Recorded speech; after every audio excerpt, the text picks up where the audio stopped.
నమస్కారం వార్తలకు స్వాగతం. ముందుగా ముఖ్యాంశాలు. పోచారం శ్రీనివాసరెడ్డి మీడియా సమావేశం. కాంగ్రెస్ ఇచ్చిన హామీలపై ఫైర్.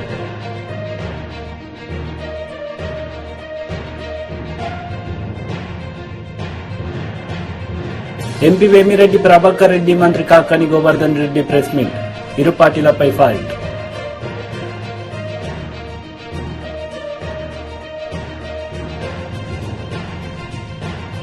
కేంద్ర మంత్రి doctor Bharati Pawar press meet. పలు అంశాలపై వివరణ.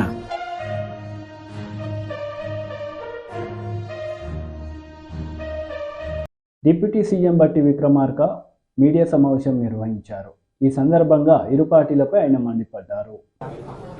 కాళేశ్వరం మీద సిబిఐ ఎంక్వైరీ చేయట్లేదు అనేది పదే పదే కాళేశ్వరం ప్రాజెక్టులో జరిగిన అవినీతి పైన సిబిఐ ఎంక్వైరీకి రాష్ట్ర ప్రభుత్వం డిమాండ్ చేయట్లేదు అని పదే పదే బీజేపీ కామెంట్ చేస్తుంది. దీన్ని ఎలా చూడాలి? సిబిఐ, సెంట్రల్ విజిలెన్స్ ఇత్యాది దర్యాప్తు సంస్థలన్నీ కూడా కేంద్ర ప్రభుత్వ ఆధీనంలోనే పనిచేస్తూ ఉన్నాయి. వాటికి సంబంధించి కేంద్ర హోంమంత్రి అమిత్ షా గారి నాయకత్వంలో వారి శాఖలో ఉన్నటువంటి ఈ డిపార్ట్మెంట్స్, అట్లాగే ప్రధానమంత్రి గారి ఆధ్వర్యంలో నడిచేటువంటి ఈ డిపార్ట్మెంట్లు పూర్తిగా వాళ్ళ కంట్రోల్లో ఉన్నాయి. అనేక సందర్భాల్లో ఇక్కడికి వచ్చి కాళేశ్వరం ఏటీఎం లాగా, ఎనీ టైం మనీ లాగా మారిపోయింది, వీళ్ళకి అత్యంత అవినీతి పరులైపోయారు బీఆర్ఎస్ అని చెప్పినటువంటి అమిత్ షా గారు కానీ, లేకపోతే నరేంద్ర మోడీ గారు కానీ, వాళ్ళు చెప్పారు అంటే ఈ ఏజెన్సీస్ ఇచ్చినట్టు సమాచారంతో చెప్పుండా. మరి ఏజెన్సీస్ సమాచారం ఇచ్చిన తర్వాత అధికారికంగా హోంమంత్రి గారు, ప్రధానమంత్రి మాట్లాడిన తర్వాత మీరు ఎందుకు ఇంతవరకు వాళ్లపైన చర్యలు తీసుకోలేదని మేము సూటిగా వారిని అడుగుతా ఉన్నాం. మీరు వారు కలిసి ఉన్నారు కాబట్టే, మిలాఖత్ అయి ఉన్నారు కాబట్టే మీరు ఇంతవరకు చర్యలు తీసుకోవట్లేదు. మళ్లీ మేము సిబిఐ ఎంక్వైరీ పేరు మీద నీకు అప్పచెప్తే నువ్వు మళ్లీ చేసేది అదే, ఇద్దరు కలిసి పంచుకోవడం కోసం చేసే కార్యక్రమం తప్ప దాంట్లో ఉపయోగం ఉండదని అందరికీ తెలిసింది. అందుకే అవసరమైతే జ్యుడిషియల్ ఎంక్వైరీ, సిట్టింగ్ జడ్జితో ఎంక్వైరీ చేపిస్తామని చెప్పి మేము ఇప్పటికే ఆలోచన చేస్తాం. సో అది ఎవరి ఆధ్వర్యంలో నిష్పక్షపాతంగా పనిచేస్తాం. పార్లమెంట్ ఎన్నికలకు సంబంధించి ఎలాంటి కమిటీ చేశారు? ఈసారి ముందస్తు అభ్యర్థుల్ని ప్రకటించే అవకాశాలు ఉన్నాయి? అభ్యర్థులను ప్రకటించడానికి కాంగ్రెస్ పార్టీకి సంబంధించి ఒక స్పష్టమైనటువంటి, నిర్దిష్టమైనటువంటి ఎస్టాబ్లిష్డ్ ప్రొసీజర్ ఉంది. పార్టీలో అంతర్భాగమే. వాళ్ళు వేసిన ఎన్నికల కమిటీ కూడా అందులో ఒక భాగమే. రాష్ట్ర కాంగ్రెస్ కమిటీ అధ్యక్షుడితో పాటు మిగతా వాళ్ళందరినీ కమిటీ సభ్యులుగా వేసి ఎలక్షన్ కమిటీ వేస్తారు. ఇప్పుడు కూడా అట్లాగే పీసీసీ ప్రెసిడెంట్ ని ఎలక్షన్ కమిటీ చైర్మన్ గా పెట్టి మిగతా వాళ్ళందరూ సభ్యులుగా పెట్టి చేశారు.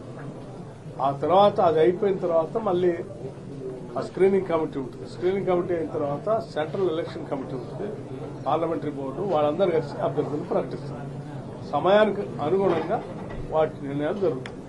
సోనియా గాంధీ కానీ, ప్రియాంక, రాహుల్ ఎవరైనా మన ఖమ్మం నుంచి పోటీ చేసే అవకాశాలు ఉన్నాయా? అటువంటి ప్రతిపాదన పార్టీ నాయకత్వాన్ని పంపించింది. పార్టీ పరంగా మా నాయకత్వాన్ని రాష్ట్రం నుంచి పోటీ చేయమని ఇప్పటికే మేము తీర్మానం చేసి పంపించాము. తప్పనిసరిగా ఎక్కడెక్కడ పోటీ చేస్తే అన్ని జిల్లాల నుంచి, చాలా జిల్లాల నుంచి అటువంటి ప్రతిపాదనలు వస్తూ ఉన్నాయి. వచ్చిన ప్రతిపాదనలన్నీ తీసుకుని నాయకత్వంతో మాట్లాడిన తర్వాత అంతిమంగా వారు ఎక్కడ చేద్దాం అనుకుంటారు అనేది ఏఐసిసి నిర్ణయం చేస్తుంది. పార్టీ నిర్ణయం ప్రకారం ఎక్కడ పోటీ చేస్తే అక్కడ రాష్ట్రంలో ఉన్న నాయకత్వంతో పనిచేసి వారిని గెలిపించి రుణం తెచ్చుకొని తెలంగాణ ఇచ్చినందుకు, ఇక్కడ అవసరమైతే తెలంగాణ ఇచ్చినటువంటి సోనియా గాంధీ గారికి నిజంగా తెలంగాణ మీద ఎవరికి ఏమాత్రం ప్రేమ ఉన్నా పోటీ పెట్టకుండా ఏకగ్రీవంగా ఎన్నిక చేసి వారి మీద గౌరవం చాటుకోవాలి. నిజంగా తెలంగాణ మీద ఎవరికి ప్రేమ, మేము వారిని ఇక్కడ పోటీ చేయాలని కోరుతా ఉన్నాం. వారి ఆలోచన ఏంటో ఇంతవరకు తెలియదు. వారు అభ్యర్థించారు. వారు నేనేం చెప్పిన తర్వాత కానీ ఎక్కడి నుంచి ఏంటనే తెలియదు. రైతు బంధు ఎంతవరకు చేస్తారు సార్? రైతు బంధు సార్ ఇదివరకు అలాగే మన ప్రభుత్వం వచ్చిన తర్వాత రైతు బంధు రాలేదు సార్. ఎవరు చెప్పారు రాలేదని? మీ ఆంధ్రజ్యోతి వచ్చి చెప్తే అయిపోయిందా? అలాగా సార్ రాలేదని ఎవరు చెప్పారా అంటున్నా. పడతలే ఉన్నాయి. ఇప్పటికి ఆల్రెడీ 1 ఎకర్ ఉన్న వాళ్ళు అందరూ అయిపోయింది. 1 ఎకర్ ఉన్న వాళ్ళు అందరూ అయిపోయినాయి. ఇవే కదా వేసింది. ఇప్పుడు 2 ఎకర్ 2 ఎకర్స్ ఉన్న వాళ్ళకి స్టార్ట్ అయింది. ఓకే,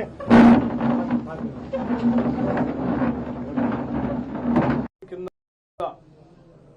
10 లక్షల వరకు పెంచి ప్రజలకి అందుబాటులో తీసుకొచ్చాం వైద్యాన్ని.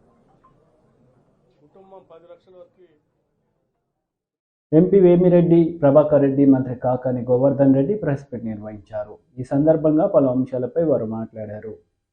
కావచ్చు, మైనారిటీ కావచ్చు, వీళ్ళకి సంబంధించినటువంటి మేధావులందరూ కూడా ఈరోజు ప్రజల్ని చైతన్యపరచడానికి ఈరోజు ఏదో మొక్కుబడిగా అంబేద్కర్ గారు వర్ధంతి జయంతి చేసుకుని వదిలేసేటువంటి విధంగా కాకుండా మహనీయుడు అంబేద్కర్ గారు అనేటువంటి వ్యక్తి ఈ సమాజంలో ఎటువంటి చెరగని ముద్ర వేశాడు అనేటువంటిది విస్తృతంగా ప్రజల్లోకి తీసుకువెళ్లాలనేటువంటి నిర్ణయంతో ఈరోజు 8వ తేదీ 9వ తేదీ ఈరోజు మొత్తం గ్రామ స్థాయి నుంచి మండల స్థాయి నుంచి నియోజకవర్గ స్థాయి నుంచి డివిజనల్ స్థాయి నుంచి జిల్లా స్థాయి వరకు స్థానిక సంస్థలకు సంబంధించినటువంటి ప్రజాప్రతినిధులు, పార్టీ నాయకులు, కార్యకర్తలు అనేక రకాలైనటువంటి కార్యక్రమాల్ని నిర్వహించడం జరుగుతుంది. అదేవిధంగా ఆ ప్రోగ్రాములు కొనసాగుతాయి.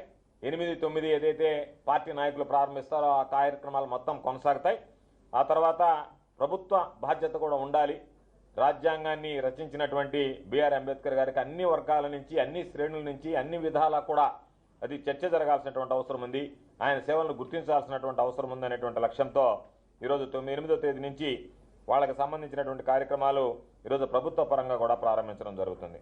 దానిలో భాగంగా 8వ తేదీ ఎక్కడైతే అంబేద్కర్ గారి విగ్రహాలు ఉన్నాయో వాటన్నిటికీ పెయింటింగ్ వేయించడం, వాటన్నిటికీ పూలమాలలు వేయడం, వాటితో పాటు బిఆర్ అంబేద్కర్ గారి ఫొటోస్ ప్రతి కార్యాలయంలో ఉన్నాయి. వాటికి మొత్తం శుభ్రం చేసి వాటికి కూడా పూలమాలలు వేయడం. ఏదైతే ప్రియాంబుల్ ఉందో రాజ్యాంగం ముందు దాని ప్రతిజ్ఞ స్థానిక సంస్థలకు సంబంధించినటువంటి ప్రజాప్రతినిధులు, పౌరులు, అధికారులు అందరూ కూడా ఆ రోజు దాన్ని తీసుకోవడం, దానితో పాటు అనేక రకాలైనటువంటి కార్యక్రమాలు చేయడం జరిగింది. ఆ రోజు ఆ ప్రియాంబుల్ అన్నీ అయిపోయిన తర్వాత కొన్ని పోటీలు నిర్వహించడం, వాటికి సంబంధించినటువంటివి ఫోటో ఎగ్జిబిషన్ లాంటివి అటువంటివి నిర్వహించిన తర్వాత వాటికి ప్రైజులు ఇవ్వడం కూడా ఆ రోజు వరకు జరిగినటువంటి కార్యక్రమం.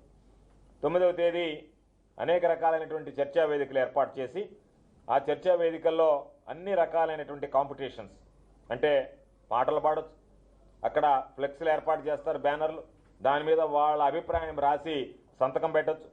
అదేవిధంగా జానపద గేయాలు రాసేవాళ్ళు, ఆయన గురించి పాటలు రాసి పాడగలిగేటువంటి వాళ్ళు, పాడేవాళ్ళు, ఎవరన్నా పద్యాలు రాసి పాడగలిగేటువంటి వాళ్ళు, పెయింటింగ్స్, వీటికి సంబంధించి ఒక ప్రత్యేకమైనటువంటి కార్యక్రమాన్ని, ఒక సదస్సుని ఆ రోజు 9వ తేదీ ఏర్పాటు చేస్తున్నాం. ఇది ప్రభుత్వం కూడా భాగస్వామ్యమై జిల్లా కలెక్టర్ గారి ఆధ్వర్యంలో ఈ జిల్లాలో ఉన్నటువంటి అధికారులు అందరి ఆధ్వర్యంలో ఈ కార్యక్రమాన్ని ఏర్పాటు చేయడం జరుగుతుంది. 10వ తేదీ అన్ని స్థాయిల్లో, జిల్లా స్థాయిలో, డివిజనల్ స్థాయిలో రక్తదాన శిబిరాలు ఏర్పాటు చేసి అంబేద్కర్ గారి సేవలను గుర్తుంచుకుంటూ ఆ రోజు రక్తదానాన్ని అందించేటువంటి కార్యక్రమాన్ని ఏర్పాటు చేస్తారు.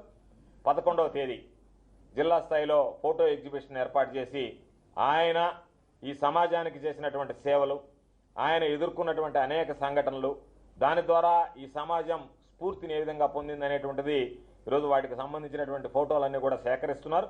వాటికి సంబంధించి ఆ ఫోటోలు కూడా ఒక ఎగ్జిబిషన్ 11వ తేదీ ఏర్పాటు చేస్తారు.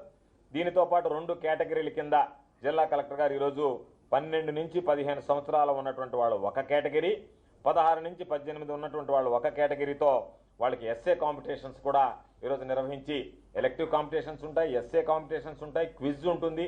ఇవన్నీ కూడా మొత్తం జిల్లా వ్యాప్తిగా జరుగుతుంది. దానితో పాటు 12వ తేదీ మానవ హారాన్ని ఏర్పాటు చేసి జిల్లా స్థాయిలో మానవ హారం ఏర్పాటు చేయడం జరుగుతుంది. అదేవిధంగా 12వ తేదీ ఎక్కడైతే అంబేద్కర్ గారి విగ్రహాలు ఏ కూడల్లో అయితే మనం ఏర్పాటు చేసుకున్నామో ఆ కూడలు అన్ని దగ్గర కూడా మనం తోచినటువంటి విధంగా బిఆర్ అంబేద్కర్ గారి సేవలు, బిఆర్ అంబేద్కర్ గారి సమాజంలో నింపినటువంటి స్ఫూర్తి, ఇవన్నీ కూడా కొనియాడేటువంటి విధంగా వివిధ రకాలైనటువంటి విభిన్నమైనటువంటి కార్యక్రమాలు వాళ్ళ స్థాయిలో వాళ్ళు చేసుకునేటువంటి విధంగా ఈరోజు ప్రభుత్వం కూడా ఆలోచన చేయాల్సిందిగా కోరడం జరిగింది. దీని అన్నిటితో పాటు ప్రతి గ్రామ సచివాలయం నుంచి 5 మంది ఉత్సాహమైనటువంటి కేంద్ర మంత్రి డాక్టర్ భారతి పవార్ ప్రెస్ ని నిర్వహించారు. ఈ సందర్భంగా పలు అంశాలపై ఆమె మాట్లాడారు. जल पहुंचा है सो रिव्यू भी ले रहे हैं whether it is factual or not or only on paper, so we are cross checking also that fact, so we are receiving that abhinandan patra also. Land record digitalization 100% we have got in 5292 gram panchayats, so this can be the good example of digital India. And 573 gram panchayats have achieved ODF plus status. So these are some good practices, some examples we got through this Sankalpa Yatra, and our aim is to do the best in every part of the village as well as in the urban areas. As I will I would like to conclude with some health budget. As I always focus on that, NHM का budget हमने दिया है every year, so last 5 years का budget देखेंगे तो 5000 crore central share मिला है आंध्र को. प्रधानमंत्री Ayushman Bharat health infrastructure, this is a scheme, through that we cover 13 district lab, integrated public health labs, sanction 13 IPHLS labs, and that work has been completed. So 13 lab sanction हुए थे आंध्र में, 13 lab complete भी हुए हैं. सो मैं धन्यवाद देती हूँ कि बहुत अच्छा एक्शन मोड पे आप आके काम भी किया है. माननीय केंद्रीय मंत्री डॉक्टर मनसुख मांडविया जी आए थे तो उन्होंने इसका इनॉग्रेशन भी किया है, और जैसे ही बाकी जगह पे काम है तो वो प्रपोजल आएंगे तो केंद्र सरकार हम उसको भी बजट प्रोवाइड करेंगे through this PM Ayushman Bharat health infrastructure mission, जिसके लिए 17 करोड़ का बजट दिया था फॉर दिस 13 लैब्स. और उसके साथ 14 क्रिटिकल केयर ब्लॉक भी सैंक्शन हुए हैं जो वर्क अंडर प्रोग्रेस है अभी. आयुष्मान आरोग्य मंदिर जो हेल्थ एंड वेलनेस सेंटर्स की बात हुई थी, जिसमें अभी आंध्र में 11,853 आयुष्मान आरोग्य मंदिर फंक्शनल है, और कुछ जगह पे अभी काम बाकी है, वो भी करने के लिए हम आग्रही है. ये काम कंप्लीट होने ज़रूरी है क्योंकि प्राइमरी हेल्थ केयर के लिए हेल्थ एंड वेलनेस सेंटर को फंक्शनल करना ही ज़्यादा अच्छा रहेगा. प्राइमरी सेकेंडरी टर्शरी केयर में फोकस है health and wellness centre concept को, जिसका नाम अभी बदलकर आयुष्मान आरोग्य मंदिर दिया है. ब्रांडिंग गाइडलाइन के आधार पे हर एक प्राइमरी हेल्थ केयर सेंटर पे वो नाम भी डालना है आयुष्मान आरोग्य मंदिर. आपके माध्यम से मैं फिर एक बार कहती हूँ कि ये ब्रांडिंग गाइडलाइन के माध्यम से लोगों को समझना चाहिए कि ये हेल्थ का मंदिर है, आयुष्मान आरोग्य मंदिर है, जिसमें जाके ट्रीटमेंट ले, लैब डायग्नोसिस करे. तो इसके लिए अभी सूचना दी गई है. कुछ जगह पे काम हुआ नहीं है, कुछ जगह पे काम हुआ है. जहाँ पे नहीं हुआ है हम आग्रह करते कि ये जल्द से. పోచారం శ్రీనివాస్ రెడ్డి ప్రెస్ మీట్ నిర్వహించారు. ఈ సందర్భంగా పలు అంశాలపై ఆయన మాట్లాడుతూ కాంగ్రెస్ ఇచ్చిన హామీలపై ఆయన మండిపడ్డారు.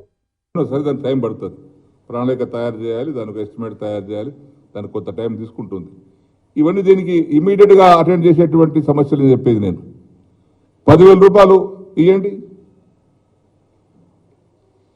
అమరవీరులకు 25,000 ఇవ్వండి, ఒక ఉద్యోగం ఇవ్వండి. మేము ఇచ్చిన ఉద్యోగం ఇచ్చినాం, మేము చెప్పుకోలేకపోయినాం. చాలామందికి మా కాన్స్టిట్యూన్సీలోనే, మా జిల్లాలోనే నేనే మినిస్టర్ ఉన్నప్పుడు అందరం కలుసుకొని ఉద్యోగాలు ఇప్పించాం. 10 లక్షల రూపాయలు ఇచ్చాం, అందజేశాం. 250 గజాల జాగిస్తామన్నారు, ఇవ్వండి. ఇవన్నీ తక్షణంగా తీసుకునే చర్యలు. మేము దీర్ఘకాలికంగా పరిష్కారం చేయాల్సినవి అడుగుతలే. మేము 420లో దీర్ఘకాలిక సమస్యలు పరిష్కారం చేయాల్సినవి ఉన్నాయి, అది మాకు తెలుసు. ఇప్పటికిప్పుడే కావాలంటే కూడా కావాలి, కొంత టైం తీసుకుంటుంది. ఇమాం మౌజాలకు 10,000 ఇస్తాం, 12,000 ఇస్తామన్నారు, ఇవ్వండి. వికలాంగులకు 6,000 అన్నారు, ఇవ్వండి. ఆసరా 4,000 అన్నారు, ఇవ్వండి. ప్రతి పట్టణంలో రష్ పెరిగింది. ఆటోనగర్ మంచి ఆలోచనే, వాళ్ళు చేసినటువంటి ఆలోచన ఆటోనగర్.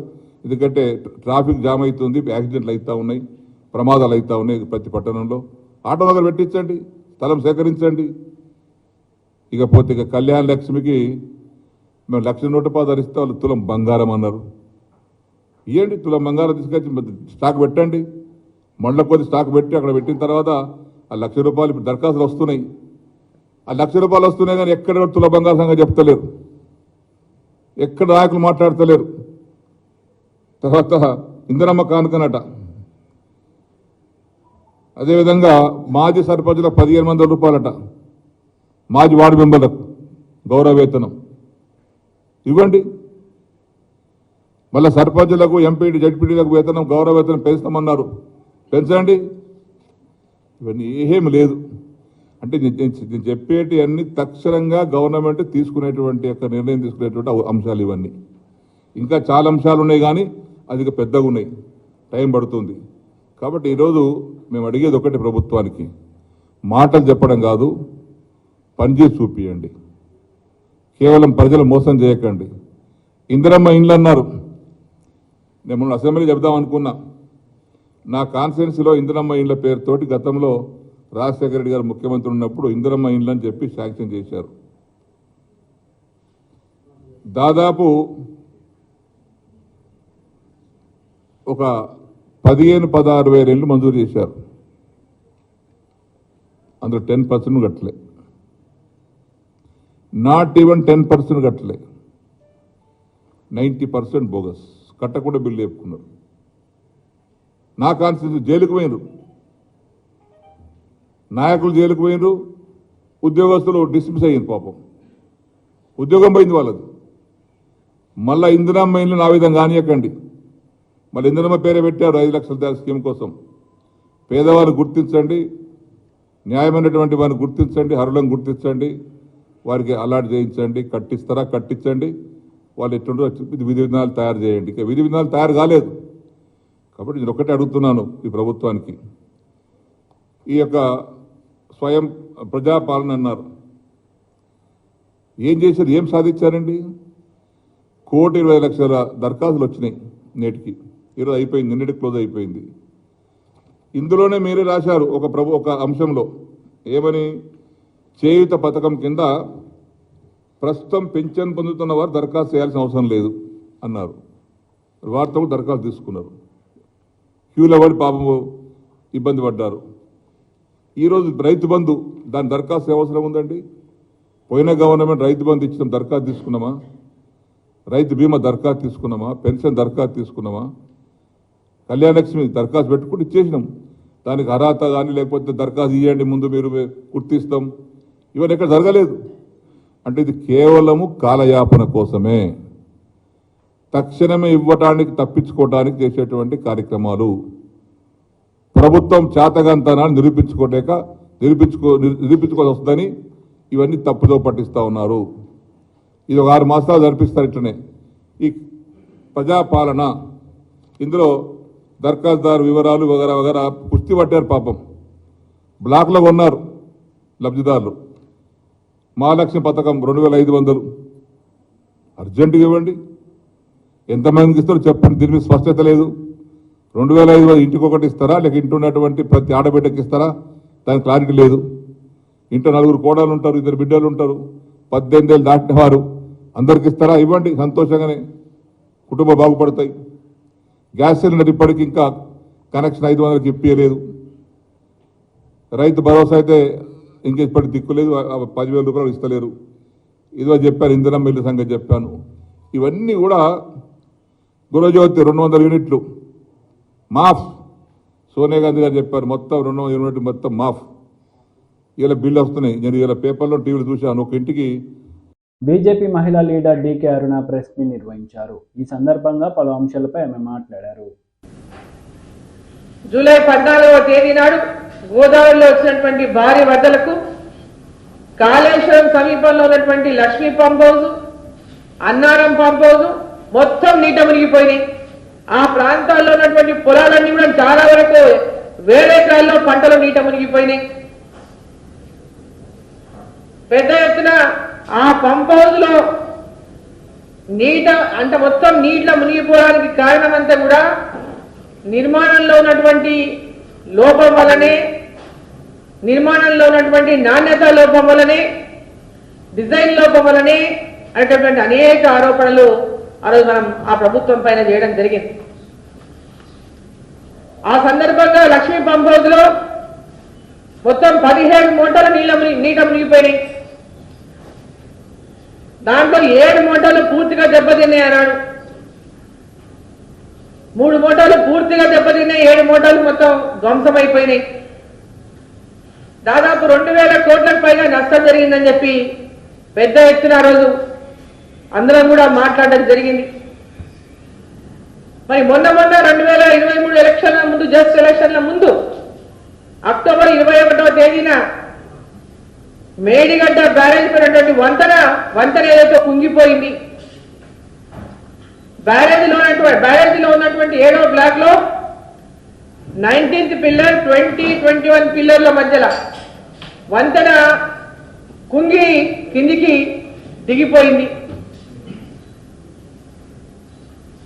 అయితే 20వ నంబర్ పిల్లరు నిర్మాణ దశలో ఉండగానే పగుళ్ళు వచ్చినాయి. పగుళ్ళు వచ్చినప్పుడు అప్పుడు అధికారులు వాటి గురించి పట్టించుకోలేదు.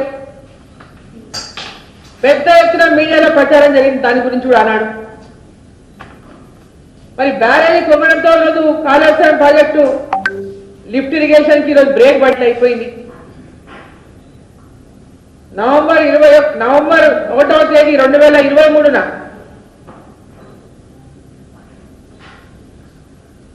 ఒకటి అన్నారం బ్యారేజ్ 38-46 గేట్ల దిగువన కింద లీకేజీలు మొత్తం ఏర్పడినాయి. వీటిలో ఆ వాల్ దిగుతున్న నేపథ్యంలో ఇసుక బస్తాలతో తాత్కాలికంగా ఆ లీకేజీలు ఆపినప్పటికీ పెద్ద ఎత్తున ప్రమాదం కొంచెం ఉందని ఎంతో మంది సాగునీటి నిపుణులు మనకు హెచ్చరిస్తా ఉన్నారు. ఈరోజు నేను ఒకటి అడుగుతా ఉన్నా, ఈ రాష్ట్ర ప్రభుత్వానికి, ఈ రాష్ట్ర ముఖ్యమంత్రి గారికి కాళేశ్వరం ప్రాజెక్టులో జరిగినటువంటి నిర్మాణంలో నాణ్యత లోపం గాని, కమిషన్లకు కక్కుర్తిపడి లక్షల కోట్లకు ప్రాజెక్టుల అంచనాలు పెంచి వేల కోట్లలో ఈరోజు అవినీతికి పాల్పడి కాళేశ్వరం ప్రాజెక్టునే ఈరోజు దాని అతి గతి తెలియనటువంటి దుస్థితి ఏర్పడిన సందర్భంగా మరి రాష్ట్ర ముఖ్యమంత్రి రేవంత్ రెడ్డి గారు వెంబడే దాన్ని కాలయాపన చేయకుండా గతంలో మీరు అన్న మాటలకి కట్టుబడి ఈరోజు అధికారంలోకి వచ్చిన తర్వాత వాటిని కాపాడేటటువంటి ఆలోచన మీకు ఏదైనా ఉందనేటటువంటి మనం కలగకుండా ఉండడానికి మీకు నిజంగా చిత్తశుద్ధి ఉంటే వెంబడే గత ప్రభుత్వం ఇచ్చినటువంటి జీవో ఏదైతే ఉందో సిబిఐని రాష్ట్రంలో అడుగుపెట్టనీయకుండా ఇచ్చిన జీవోని వెంబడే రద్దు చేయండి.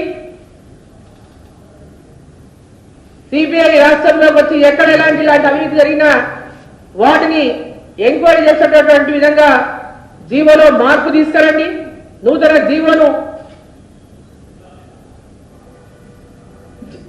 జీవోని ఇచ్చి మరి దానికి సిబిఐ ఎంక్వైరీకి చొరవ తీసుకునే విధంగా మరి రాష్ట్ర ప్రభుత్వం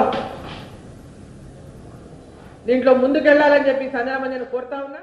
రా కదలిరా బహిరంగ సభ చంద్రబాబు నాయుడు నిర్వహించారు. ఈ సందర్భంగా సీఎం జగన్ పై ఆయన మండిపడ్డారు. రాష్ట్రంలో దేశంలో కన్నా ఎక్కువ సంపద జగన్మోహన్ రెడ్డి ఎక్కువ దోచుకుంటున్నాడని ఆయన ధ్వజమెత్తారు. జాబ్ క్యాలెండర్ ఉన్నాడా లేదా? డిఎస్సి పెడతా అన్నాడా లేదా? 5 ఏళ్లలో ఒక ఉద్యోగం ఇచ్చాడా అని మిమ్మల్ని అడుగుతున్నా. ఎవరికైనా వచ్చిందా అని మిమ్మల్ని అడుగుతున్నా. జాబు రావాలంటే అది మన విశ్వసనీయత, అది ఈ బోగస్ విశ్వసనీయత. ఇంకో పక్క కరెంటు ఛార్జీలు పూర్తిగా తగ్గిస్తా అన్నాడు. ఎన్నిసార్లు పెంచారు? 9 సార్లు పెంచాడు. అంటే లెక్కలేనితనం, చెప్పిన అబద్ధాలు చెప్పకుండా బతుకుతున్నాడు. 200 రూపాయలు కరెంటు బిల్లు ఉంటే ఎంత వస్తుంది ఇప్పుడు? 500, 1000 రూపాయలు అవునా కాదా? ఏమమ్మా ఎంత వస్తుంది కరెంటు బిల్లు? 1000 రూపాయలు. మళ్లీ చెప్తున్నా, నాణ్యమైన కరెంటు రావాలంటే, కరెంటు రేట్లు పెరగకుండా ఉండాలంటే తెలుగుదేశం జనసేన రావాలి. అమరావతి విషయంలో చెప్పాడు, ఇక్కడే ఇల్లు కట్టుకున్నా అమరావతి మన రాజధాని అని మాయమాటలు చెప్పాడు. ఎన్నికలైనాయి, మాట మార్చేశాడు, ఊసర వెళ్లి రాజకీయాలు చేశాడు. ఇప్పుడేమంటే 3 రాజధానులు అన్నాడు. అసలు రాజధాని లేకుండా చేసే పరిస్థితికి వచ్చాడు. కడాన నిన్న మొన్న విశాఖపట్నానికి వెళ్ళడానికి ప్రయత్నం చేశాడు. కోర్టు ముట్టికాయలేసింది, నువ్వెక్కడికి పోవడానికి లేదు, ఇక్కడే ఉండాలి, అమరావతిలో ఉండాలని. అన్ని కేసులు ఏప్రిల్ కేశారు. ఇప్పుడు చెప్తున్నా, నీ పీరియడ్ అయిపోయింది, అమరావతి మన రాజధాని, ఇది తథ్యం. అంటే 5 సంవత్సరాలు రాజధాని లేకుండా చేసినది ఈ జగన్మోహన్ రెడ్డి విశ్వసనీయత. ఇంకో పక్క వస్తా, ఆ వెర్రిపప్పు కూడా వస్తా. వివేకానంద రెడ్డిని చంపేసి నారాసుర రక్త చరిత్ర అని చెప్పి కడాన ఆయన కూతురి పైన కేసులు పెట్టి వేధించడం అంటే మీరు ఒక్కసారి గుర్తుపెట్టుకోవాలి. బాబాయినే చంపేసిన వాడు నువ్వు, నేను ఒక లెక్క తమ్ముళ్ళు అని మిమ్మల్ని అడుగుతున్నా. కడాన ఈ రోజు మీరు చూస్తే చెల్లెలు, ఆ రోజు జగనన్న బాణం, జగనన్న వదిలిన బాణం ఏమైంది? ఈరోజు ఏమైంది? తిరిగి జగనన్న పైన తిరుగుతా ఉంది. వాళ్ళ ఇంట్లో ఉండే వ్యవహారం మనకు సంబంధం అంట, నేనే ఆడిస్తున్నానంట. అంటే ఆ రోజు కూడా నేనే పాదయాత్ర చేయించాను ఆవిడ దగ్గర, ఇప్పుడు నేనే పాదయాత్ర ఆవిడని తిరుగుబాటు చేశాను. అంటే సిగ్గు ఎగ్గు లేకుండా, చెప్పిన అబద్ధాలు చెప్పకుండా, కళ్ళార్పకుండా అబద్ధాలు చెప్పే వ్యక్తి ఈ జగన్మోహన్ రెడ్డి అని చెప్పి కూడా నేను మీకు తెలియజేస్తున్నా. ఇంకో పక్క మీరు ఒకసారి చూస్తే ఆ రోజు రిలయన్స్ మీద వైఎస్ఆర్ ను చంపింది రిలయన్స్ అని దాడులు చేశారు, జ్ఞాపకం ఉందా మీకు? అప్పట్లో తర్వాత ఏం చేశాడు? రిలయన్స్ అధినేత వస్తే నత్వాని వాళ్ళ మనిషికి ఎంపీ రాజ్యసభ ఇచ్చాడు, జ్ఞాపకం ఉందా మీకు? అది విశ్వసనీయత. ఇలాంటి విశ్వసనీయత ఉండే వ్యక్తిని ఏమనాలి నాకైతే అర్థం కాల. నిన్న మొన్న మీరు ఒకసారి చూస్తే ఒక మాట మాట్లాడుతున్నాడు, పెత్తందారులకి పేదవాళ్ల మధ్య యుద్ధం అంట. ఏంటో నాకు అర్థం కాల ఇది. అంటే ఏం చేసినా జరిగిపోతుందనుకుంటున్నాడు. దేశంలోనే ఎక్కువ సంపద ఉండి ఎక్కువ ఆదాయం వచ్చే ముఖ్యమంత్రి జగన్మోహన్ రెడ్డి. 510 కోట్ల రూపాయల సంపద. దేశంలో ఉండే అందరూ ముఖ్యమంత్రుల ఆదాయం ఎంతుందో దానికంటే ఎక్కువ ఆదాయం సంపద ఈయనకుంది. నేను అడుగుతున్నా, ఇప్పుడు 5 ఏళ్లలో మీ ఆదాయం పెరిగిందా? పెరిగిందా మీ ఆదాయం? ఆయన ఆదాయం పెరిగింది. ఎట్లా పెరిగిందో మీకు చెప్పాలి కదా. ఇప్పుడు చెప్పే ధైర్యం ఈ జగన్మోహన్ రెడ్డికి ఉందా అని అడుగుతున్నా. చెప్తాడా అని మిమ్మల్ని అడుగుతున్నా. తమ్ముళ్ళు, ఎక్కడ చూసినా దోపిడీ, ఇలాంటివన్నీ. వార్తలు ముగించే ముందు ముఖ్యాంశాలు మరోసారి. పోచారం శ్రీనివాసరెడ్డి మీడియా సమావేశం, కాంగ్రెస్ ఇచ్చిన హామీలపై ఫైర్.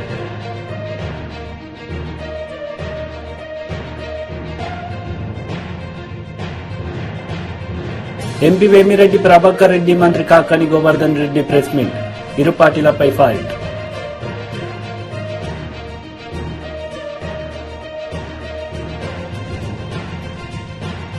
కేంద్ర మంత్రి doctor Bharati Pawar press meet, పలు అంశాలపై వివరణ.